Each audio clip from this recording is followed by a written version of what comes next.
राम राम। नमस्कार। आज ऐतिहासिक दिन है हमारे देश का। नींव पड़ गई है राम जन्मभूमि की। ऐसे शुभ अवसर पर हम बाबा तुलसी बाबा को याद करते हुए बालकांड की कुछ पंक्तियाँ आज पढ़ेंगे और इन बालकांड की इन पंक्तियों के माध्यम से राम शब्द की उत्पत्ति को समझेंगे। यहाँ राम की तत्व मीमांसा बताई है। तुलसी बाबा ने केवल अवधी भाषा में जन जन तक राम का की गाथा नहीं गाई, बल्कि एक मर्यादा पुरुषोत्तम का दर्शन शास्त्र प्रस्तुत किया है। तो ऐसे में शुरू करते हैं कि राम क्या हैं। बरखा ऋतु रघुपति भगति, तुलसी साली सुदास, राम नाम बर बरन जुग, सावन भादौ मास। बरखा ऋतु रघुपति भगति, राम की जो भक्ति है वो क्या है, बरखा ऋतु है। जैसे आजकल सावन भादों में पानी बरस रहा है और आज भूमि पूजन भी बरखा ऋतु में हुआ। तो बरखा ऋतु में जो भूमि पूजन हुआ है वह बरखा ऋतु कैसी है, वह बरखा ऋतु भक्ति ही है। मतलब जो हम लोगों के मन में भक्ति भावना है वह हमारे संबंधों की बरखा ऋतु है। और जब भक्ति बरखा ऋतु है तो भगत क्या होगा, भगत धान है। लोक में कहा जाता है ना, धान पान और केला ई पानी के चेला। धान और पानी का संबंध बहुत गहरा है। तो भक्ति बरखा ऋतु है और भगत धान है। अच्छा, अब राम और राम का नाम क्या है। राम नाम में तो दो अक्षर हैं, रा और माँ, दो व्यंजन वर्ण। तो राम क्या है, उसका जो है राम और रा और माँ जो दो अक्षर हैं वो सावन और भादों के महीने हैं। अब राम राम कहिए, भक्ति की वर्षा चलती रहेगी और हम धान की तरह सिंचते रहेंगे, लहलहाते रहेंगे। तो ये इन्होंने तुलसी बाबा ने बहुत ही रोचक ढंग से सहज उदाहरणों के माध्यम से राम की तत्व मीमांसा की है। उसके बाद इन दोनों अक्षरों का महात्म्य देखिए। आखर मधुर मनोहर दो, बरन बिलोचन जन जिय हो जो, सुमिरत सुलभ सुखद सब काहू, लोक लाहू पर लोक निबाहू। एक अदृष्ट का जो भय होता है हमारे मन में, इस शरीर के छोड़ने के बाद क्या होगा, राम की भक्ति कीजिए, निबाह होगा। तुलसी बाबा कहते हैं ये दो अक्षर बड़े मीठे हैं। बरन बिलोचन जन जिय जो, वर्णमाला जो है, ककहरा जिसको कहते हैं, उसके दोनों नेत्र हैं ये दो अक्षर रा और माँ। ज्योति हैं, रा और माँ ज्योति के समान दो अक्षर हैं, बहुत मधुर हैं। अब इसमें पूरा तुलसी बाबा ने शब्द स्पर्श रूप रस गंध का समन्वय किया है, वो कठिन हो जाएगा, हम बताएंगे, सहज बता रहे हैं। यहाँ नेत्र हैं, वर्णमाला को यहाँ मानवीकरण कर दिया है, ककहरा को, और उस वर्णमाला के जो ये दो अक्षर हैं रा और माँ, ये नेत्र हैं। इन्हीं के सहारे समग्र का दिग्दर्शन किया जा सकता है, ज्ञान विज्ञान का। तो अच्छा, और क्या फायदा है, सुमिरत सुलभ सुखद सब काहू, सुमिरन करने से सब सुलभ हो जाता है, लोक में सब लाभ ही लाभ है और परलोक में निबाह है। बहुत सारे डर होते हैं ना, पाप करेंगे तो गरम कड़ाहे में डाले जाएंगे, दहकते आग में डाले जाएंगे, लेकिन इन दोनों अक्षरों के जपन से, नेत्र हैं वर्णमाला की, ज्योति हैं, सब रास्ता क्लियर हो जाएगा, परलोक में निवाह और इस लोक में लाभ का। कहत सुनत सुमिरत सुठनी के, राम लखन सम प्रिय तुलसी के। ये दोनों अक्षरों का महात्म्य बता रहे हैं, रा और मा। राम तो परम ब्रह्म का अवतार है, मर्यादा पुरुषोत्तम के रूप में आए थे लोग को एक डिमॉन्स्ट्रेशन देने, प्रेजेंटेशन देने जीवन यात्रा का, समस्याओं के परिणाम को दिखाने। समस्याएं कितने व्यापक उद्देश्य को लिए हुए होती हैं। अपनी छोटी सी वेदना, छोटे से दुख तकलीफ, छोटा सा वनवास जिंदगी का बहुत व्यापक उद्देश्य के लिए होता है। तो वो बाद की बात है। आरंभ में बाबा र और माँ दो अक्षरों का महात्म्य बताते हैं कि कहत सुनत सुमिरत सुठिनी के, राम लखन सम प्रिय तुलसी के। जैसे राम और लक्ष्मण दो प्रिय हैं, ऐसे वर्णमाला के ये दो अक्षर उतने ही प्रिय हैं।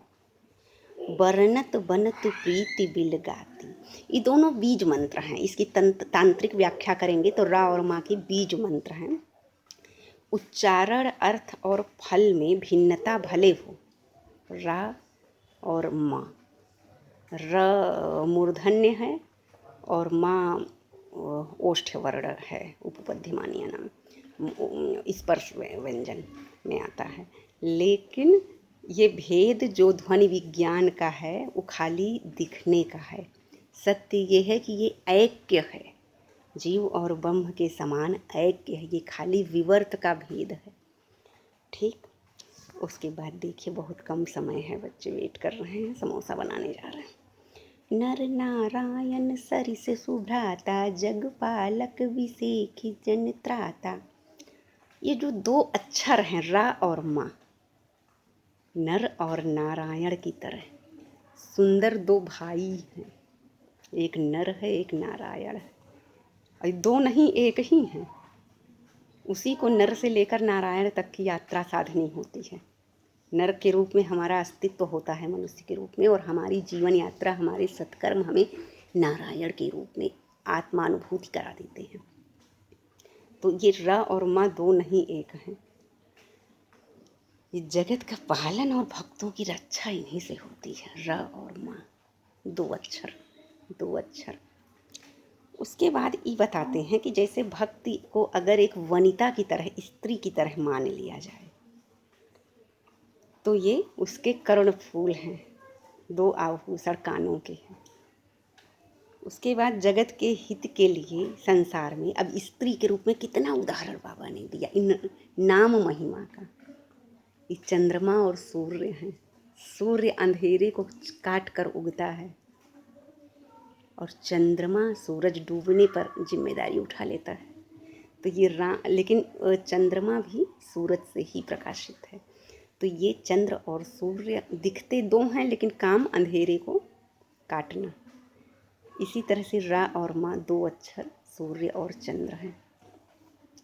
स्वाद तो से सम सुगति सुधा के, कमठ से सम धर वसुधा के।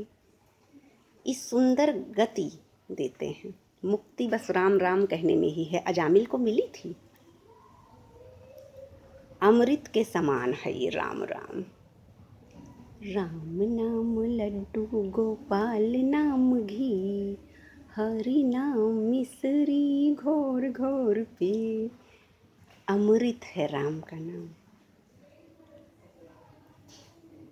उसके बाद इसी में तृप्ति है। जब बोलो तब राम राम, खाली जिहवा कौने काम।